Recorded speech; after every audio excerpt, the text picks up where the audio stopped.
আমরা যদি জনগণ যদি 12 তারিখে সজাগ থাকে, জনগণ যদি 12 তারিখে সতর্ক থাকে, 13 তারিখ থেকে শুরু হবে জনগণের দিন ইনশাআল্লাহ।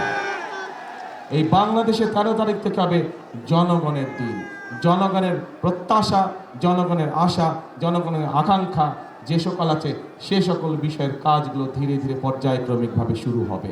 বেকারদের কর্মসংস্থানের সমস্যার সমাধানের কাজ শুরু হবে, মা বোনদের ফ্যামিলি কার্ডের কাজ শুরু হবে, কৃষক ভাইদের কৃষক কার্ডের কাজ শুরু হবে, বেকারদের কর্মসংস্থানের কাজ শুরু হবে, আমাদের তিস্তায় পদ্মা ব্যারাজের কাজ আমরা শুরু করব, বরাদ্দ প্রকল্পের কাজ আমরা শুরু করব, 10,000 টাকা পর্যন্ত কৃষি লোন মৌকুফের কাজ আমরা শুরু করব।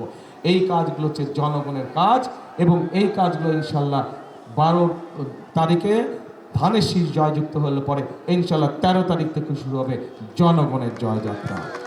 12 তারিখে বাংলাদেশের মানুষকে আজকে সিদ্ধান্ত নিতে হবে, আমাদেরকে সিদ্ধান্ত নিতে হবে যে আমরা আগামী দিন দেশকে কোন দিকে পরিচালিত করব। দেশকে আমরা গণতন্ত্রের দিকে পরিচালিত করব নাকি দেশ অন্য কোনো দিকে চলে যাবে, এই বিষয়ে আমাদেরকে সিদ্ধান্ত নিতে হবে।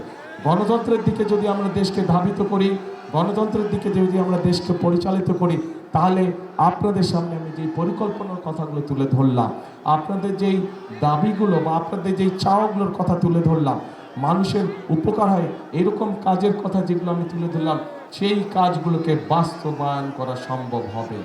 কিন্তু আমরা যদি গণতন্ত্রকে ধরে রাখতে না পারি তাহলে মেগা প্রজেক্ট হবে, জনগণের কোনো প্রজেক্ট হবে না। আমি ধানের শীষ তুলে দিয়ে গেলাম, এখন আপনাদের দায়িত্ব হচ্ছে 12 তারিখ পর্যন্ত এদেরকে দেখে রাখা, আর এদের দায়িত্ব হচ্ছে 12 তারিখে ইনশাল্লাহ ভোট দিয়ে যখন আপনারা জিতিয়ে আনবেন, 13 তারিখ থেকে এদের দায়িত্ব হচ্ছে আপনাদেরকে দেখে রাখবে, আপনাদেরকে এরা দেখে রাখবে। 13 তারিখ থেকে ইনশাল্লাহ 12 তারিখ পর্যন্ত আপনাদের দায়িত্ব হচ্ছে এদেরকে দেখে রাখা, ঠিক আছে? আমার একটা স্মার্ট সিদ্ধান্তে 25% গ্যাসের খরচ কমেছে। ভাবছেন কিভাবে?